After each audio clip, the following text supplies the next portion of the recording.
Okay, hi guys.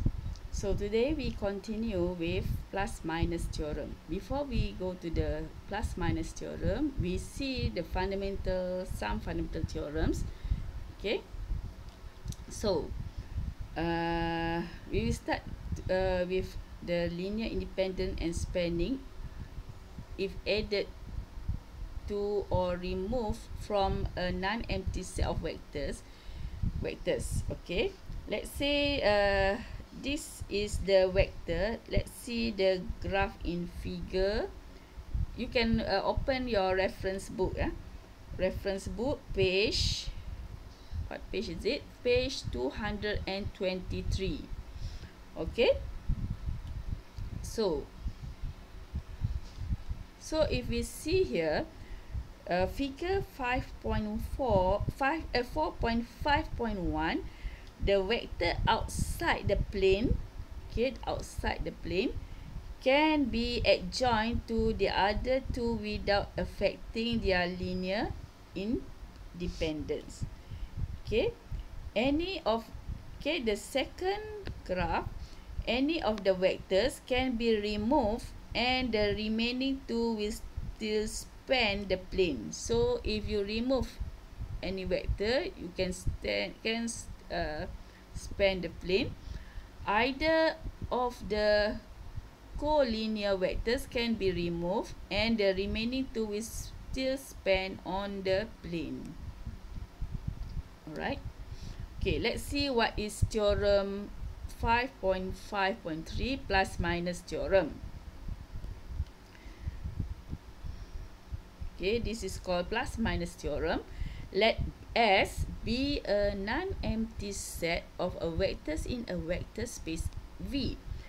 S is a linearly independent set, and if V is a vector in V that is outside of span S.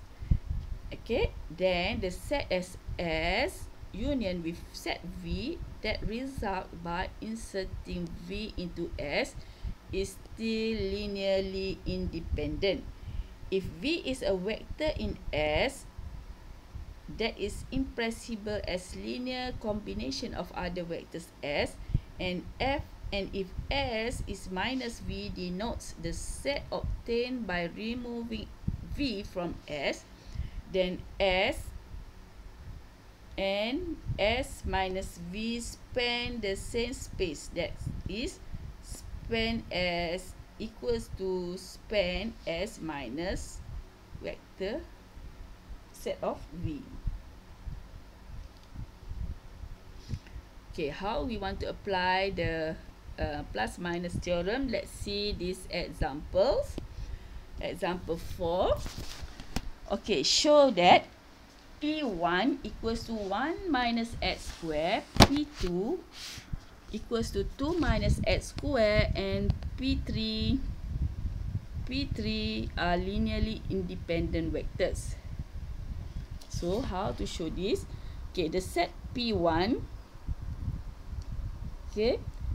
is linearly independent since neither vector in S is a scalar multiple of the other. Since the vector P3 cannot be expressed as a linear combination of the vector S, it can be adjoined to S to produce a linearly independent set. So S subset union with P3 equals to P1, P2, P3.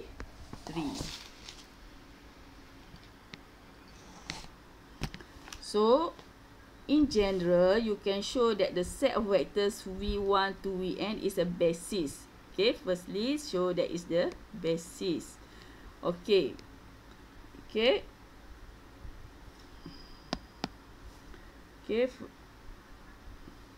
Firstly, you show that B1, B2 is a basis. Okay. For a vector space V, one must show that the vectors are linearly independent. So and span V. However, if we happen to know that V has dimensions n, so if dimension n, so that V1 until Vn contains the right number of vector of a basis, then it suffices to check either linear independent or spanning, either one only. If not, you have to find you have to check linear independent and span V. But if you know that the vector is has dimension n, so you can either check linear independence or spanning. The remaining conditions will hold automatically. Thus, this is the content of the following theorem. Okay, let's see theorem 4.5.4.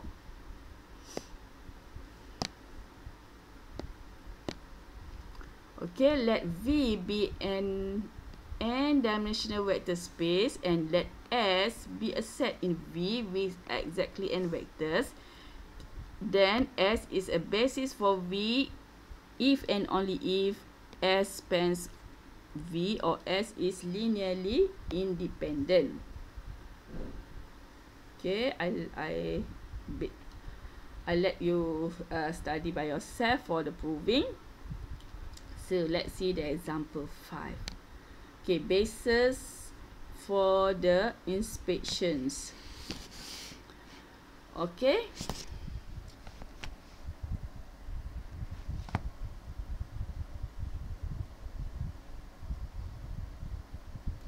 Okay. Explain why the vectors V1 and V2 form the basis of arc2. So you can see the arc2 means that the dimensional, this is dimension, dimension of 2. Okay, solution. Let's see the solution. Since neither vector is scalar multiple, okay, of the other, the two vectors form is linearly independent set in the two-dimensional space R², and hence they form a basis. Okay, by theorem 4.5.4. Let's see back what is theorem 4.5. This one just now. This is theorem. Let V be a dimensional vectors space and let S be a set in V with exactly n vectors, then S is a basis or span S is linearly independent. Okay, so let's see example B. Okay, explain why the vectors V1, V2 and V3 form a basis for arc3.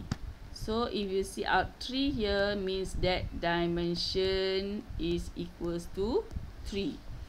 Okay, solution for B. The vector V1, V2 form a linearly independent V1 and V2. Okay, V1, V2 is form linearly independent set in the xz plane. Why? Why do you think? The vectors V3 is outside of the plane of the xz plane. Why? So the set V1, V2, V3 is also linearly independent since arc3 is three-dimensional. So theorem 5.4.5 implies that V1, V2, V3 is a basis for the vector space arc3.